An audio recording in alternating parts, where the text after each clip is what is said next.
September 15th, 1944, 0547. Lieutenant Hiroshi Yamamoto crouched in his reinforced bunker on Peleliu's Bloody Nose Ridge, confident his position was impregnable.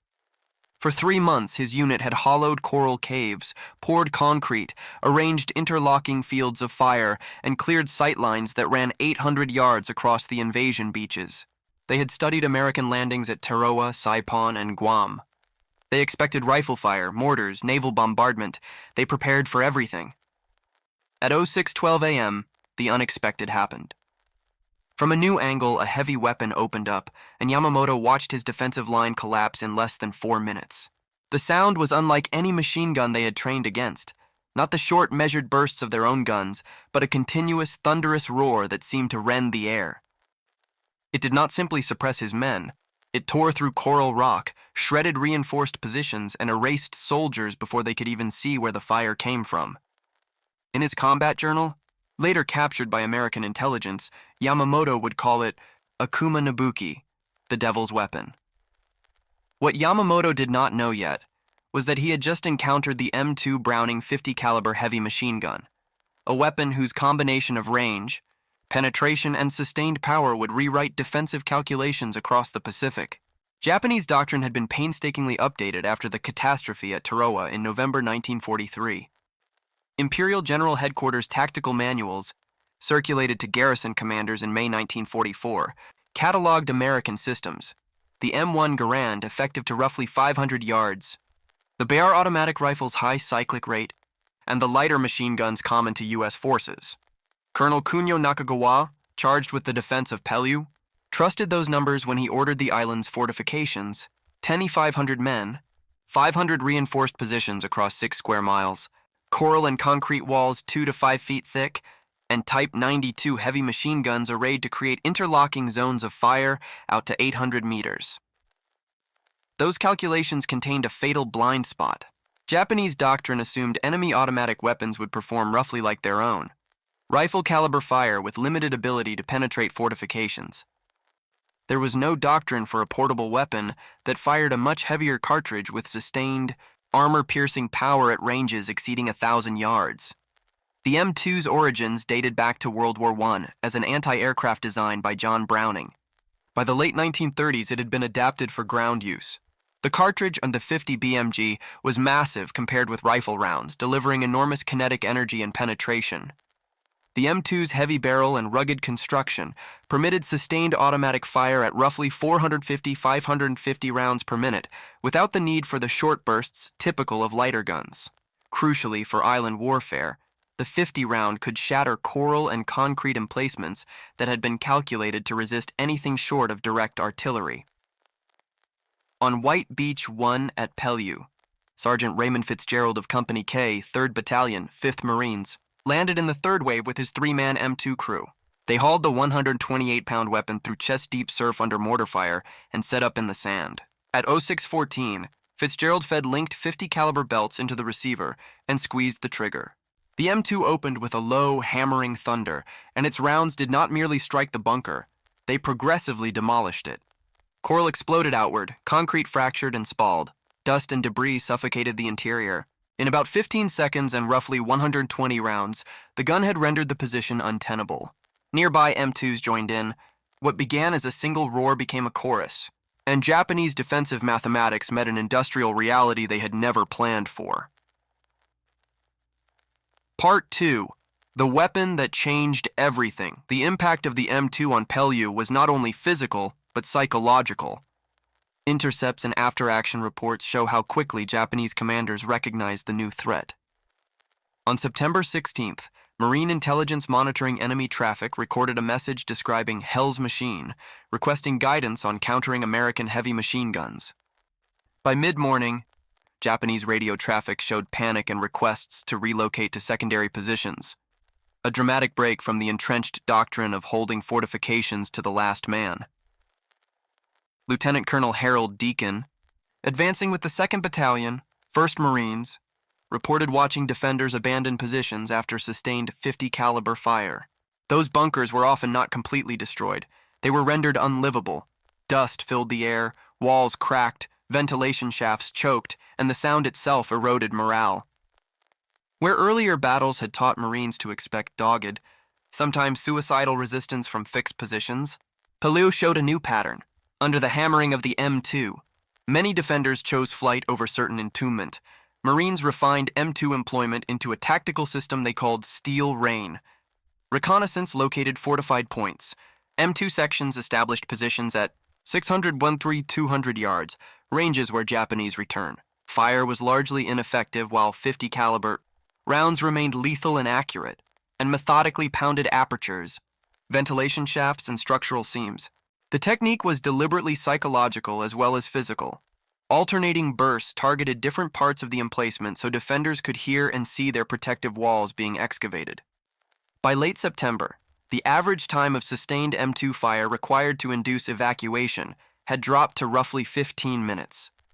The scale of the effect was matched by logistics. What began as conventional machine gun support quickly demanded prodigious ammunition supplies.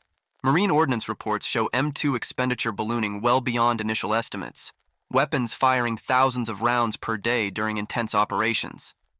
Liberty ships, supply dumps close to the front, ammunition parties under fire, the industrial chain that produced and delivered 50 caliber rounds made sustained, destructive machine gun campaigns possible in a way the Japanese supply system could not match.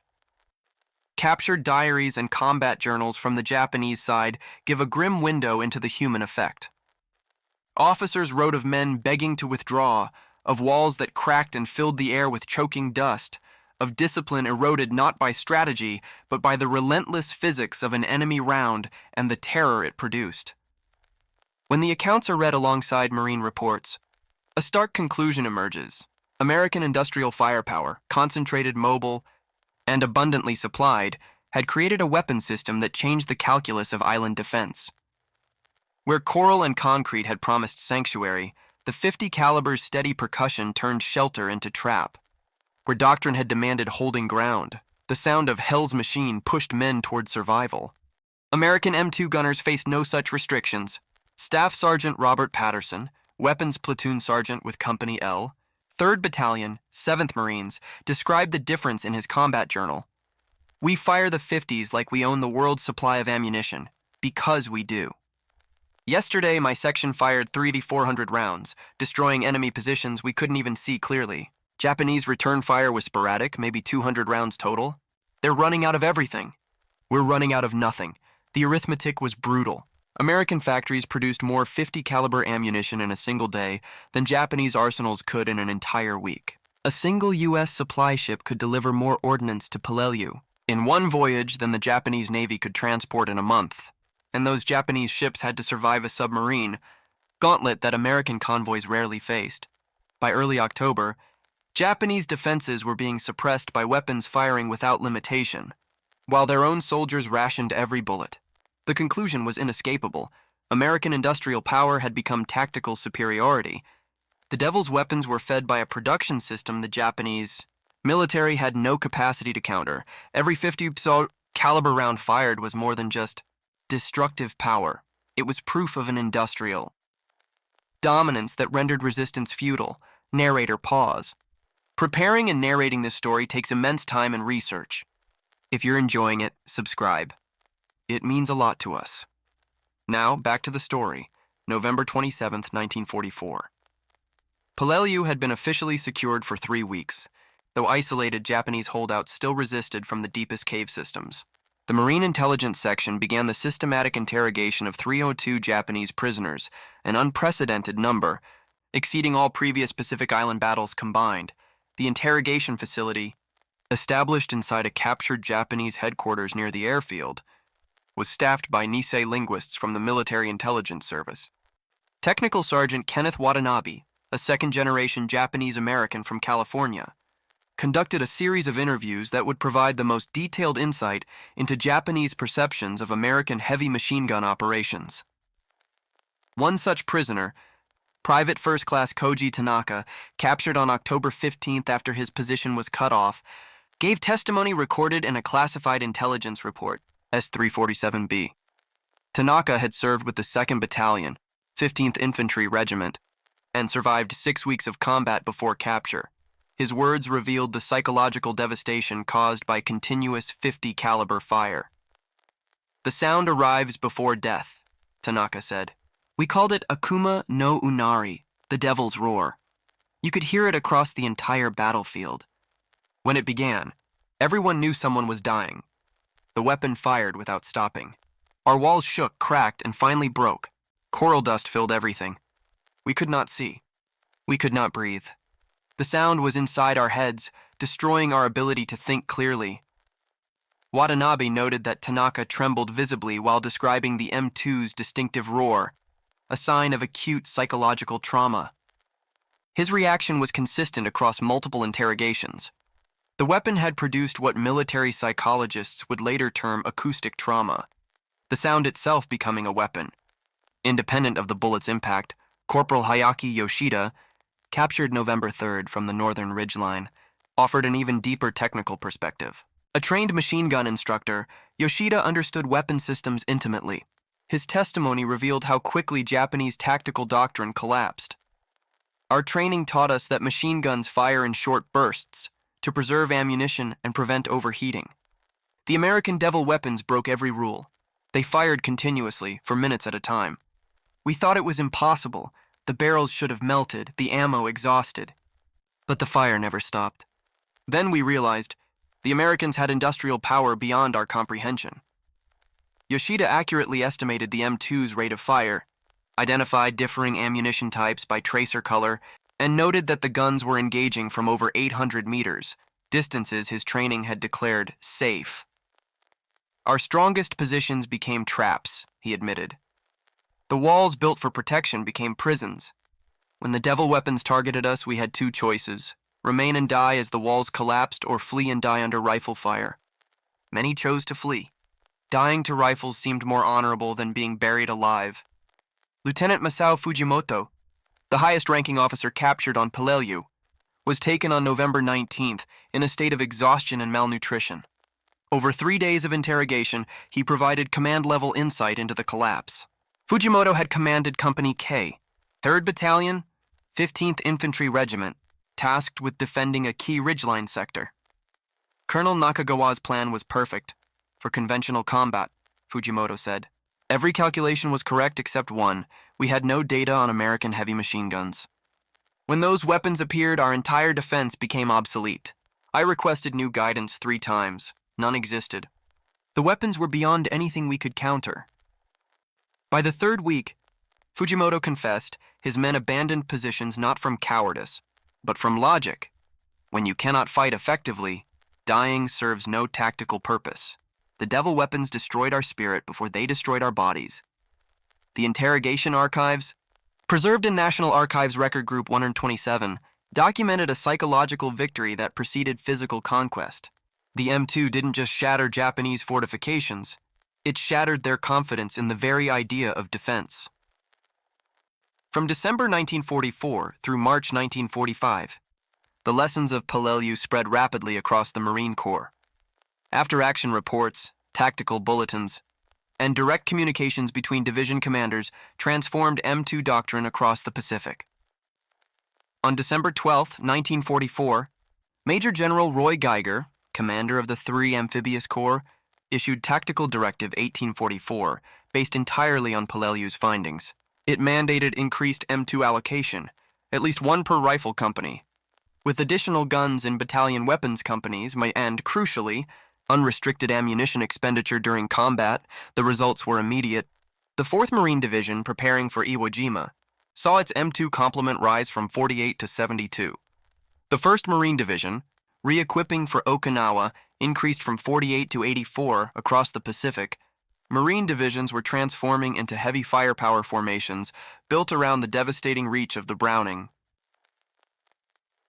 Training evolved as well. At Camp Pendleton, a dedicated M2 gunnery school opened in January 1945, taught by veterans rotated from Peleliu.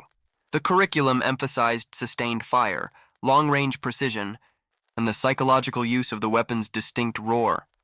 Gunnery Sergeant Edward Harrison, who had commanded an M2 section through the entire campaign, became a lead instructor. His manual, Employment of Caliber, and 50 machine guns against fortified positions, became required reading. Its introduction stated plainly, The M2 Browning is not merely a larger machine gun.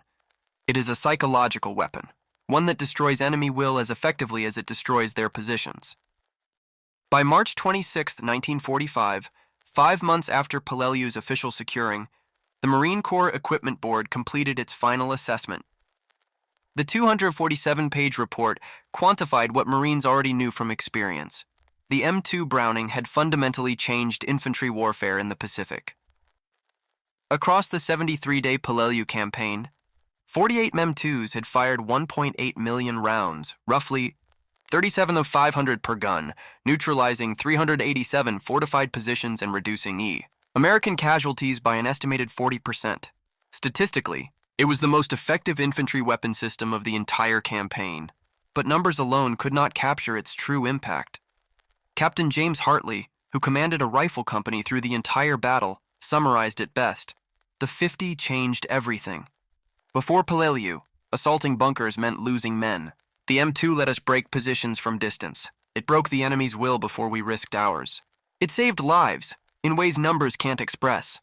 Psychiatrists recorded the same phenomenon. Commander Robert Aldridge, division psychiatrist of the 1st Marine Division, reported 30% fewer combat fatigue cases in units supported by M2 fire. The weapon provided not only covering fire, but psychological assurance. Japanese records confirm these effects. In post-war interrogations by the U.S. Strategic Bombing Survey, 3% of Japanese veterans listed the heavy machine gun as the most feared American weapon, even above artillery, tanks, or aircraft. Colonel Tadashi Nakano, a staff officer at Imperial General Headquarters, admitted in 1946, American heavy machine guns represented everything we could not match: industrial capacity, endless ammunition, sustained fire, and destructive power. Our soldiers called them devil weapons not because they were cruel, but because they seemed supernatural. The legacy of Peleliu's M2s extended far beyond the Pacific War. The Browning 50 would serve through Korea, Vietnam, Desert Storm, Afghanistan, and Iraq, the longest-serving machine gun in history. Modern soldiers operating M2s today use weapons nearly identical in design to those that terrorized Japanese defenders in 1944. The caves of Peleliu, now part of Peleliu State, Republic of Palau, still bear the scars: pocked coral, shattered concrete, collapsed gun ports. Since 1985, Japanese and American veterans have returned together, walking the same battlefields where the devil weapons once roared. At the 2024 reunion, 98-year-old Private Yuki Nakamura, one of the last surviving defenders, stood beside 99-year-old Sergeant William Davis, a Marine machine gunner, at a preserved M2 position overlooking the old defensive line. Through a translator, Nakamura said quietly, "This weapon changed war. We had courage. You had this. Courage was not enough." Davis rested his hand on the M2's receiver and replied, "We called it the 50. You called it the devil weapon." We were both right. The streams of 50 caliber fire that once reached 2,000 yards had done more than clear fortifications. They had proven a brutal truth of modern warfare. Industrial superiority wins wars. The Japanese defenders who fled their bunkers weren't cowards. They were realists facing mathematical certainty. The Battle of Peleliu ended on November 27, 1944. Roughly 2,500 Japanese defenders, about 10,000 died. Only 302 surrendered, a psychological collapse unprecedented in the Pacific. American forces lost 1,794 killed and 8,010 wounded. Without the M2, planners estimated casualties might have exceeded $15,000. The transformation was complete. Fortifications no longer meant security, not against industrial firepower that could erase them. The M2 Browning 50 caliber machine gun had proven a principle that still defines modern combat. Sustained fire multiplied by unlimited supply equals victory. 8 decades later, its thunder still echoes across American ranges, a living testament to John Moses Browning's genius and to the industrial power that reshaped the mathematics of war. Courage matters. Preparation matters. But in the age of machines, industrial superiority decides wars.